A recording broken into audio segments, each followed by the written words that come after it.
Alicia Powe reporting with WND, and we're here with the president of Judicial Watch, Tom Fitton.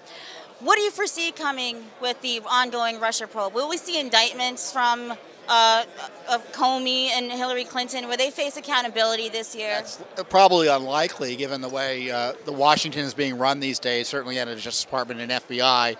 They're more interested in protecting Hillary and Comey rather than enforcing the rule of law. But I think that generally speaking, the Russia collusion investigation, at least as it's targeting at President Trump, its reason for being is being eliminated because the dossier we now know isn't worth the paper it was written on. It's a Clinton DNC document. So there's no evidence of Russia collusion with Trump. Plenty of evidence, as we pointed out, with Hillary Clinton, the DNC, and all of that. So, Russia is a problem for the Clinton-Obama administration and the FBI, DOJ institutionally, and maybe other agencies like the State Department. It's only a problem for Donald Trump because of abuses of power, because of the abuses of power of the Justice Department and FBI targeting him illicitly. But it's not a problem because he did anything wrong. It's a problem because he's a victim of misconduct by government agencies. A lot of questions that remain unanswered after the election. I mean, for example, in the dossier, there's accusations that Donald Trump colluded with Russia to hack the DNC server. So, I mean, at the same time, there's the Alwan brothers running around who were posing as congressmen who could have potentially breached the server. And there's allegedly Seth Rich, who we still know nothing about. Can you fill us in on what you've been doing at Judicial Watch to find these answers? Well, we've asked questions about the Alwan brothers. We've asked questions about the Seth Rich killing. We haven't gotten answers because they're ongoing investigations, so the agencies don't want to tell us what's going on.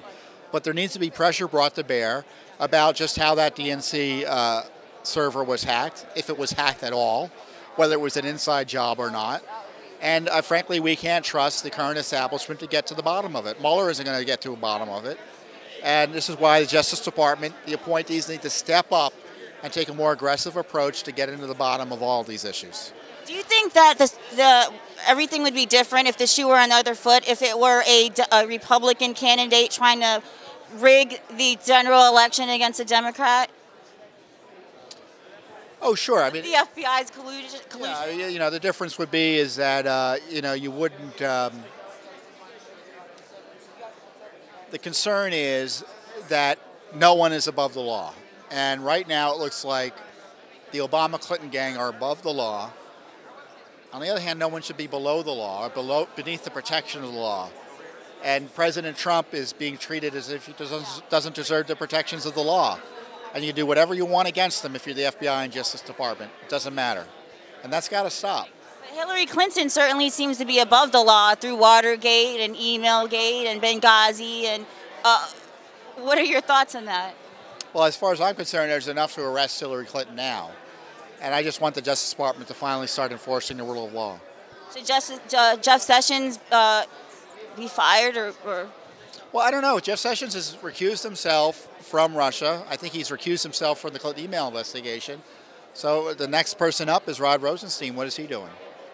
Well, if there's enough evidence for Hillary Clinton to be prosecuted now, why isn't that happening? Politics. I mean, it's not something they want to do now. Maybe they're waiting for the IG report to come out that the Department of Justice Inspector General is creating, looking into how the Clinton email investigation was handled. Maybe, they'll expose the misconduct there and use that, based on that, to reopen the investigation in a serious way. So maybe we can give them a month or two for the IG investigation to come out. But, people want justice.